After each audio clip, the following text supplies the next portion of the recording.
الحمد لله رب العالمين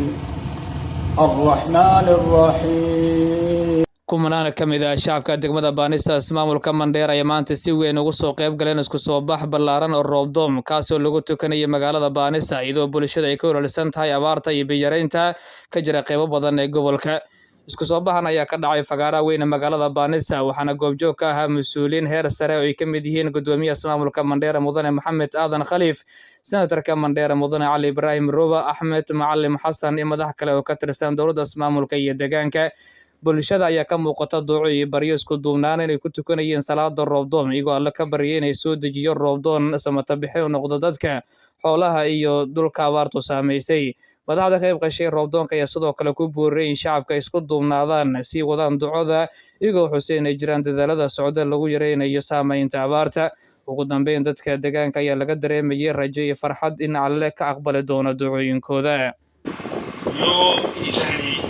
Bali kagari sanfura goortani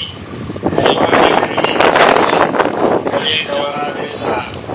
mukuuto sala takriku sotuwa wajjo tisikeetu yoo sanfura laaleni nicmadii rabbi ku khiyaarayso yo haywaaniisan keessa badbaadada dhar waan barakaa lafi rasuuliya keejir gari waan kulbeyn balad amadana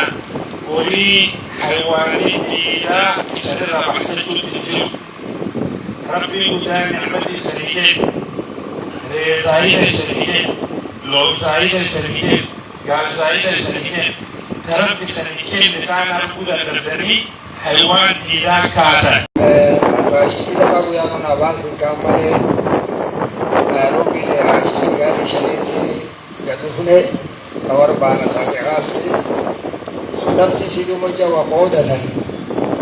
أغور مسكينة وضعيفة يا ناغا تسيا ويا لما كان قوديو دا داريتا علي بنجا جميل بيجوة تتوزي سيدا وريد بيجو راس ممامك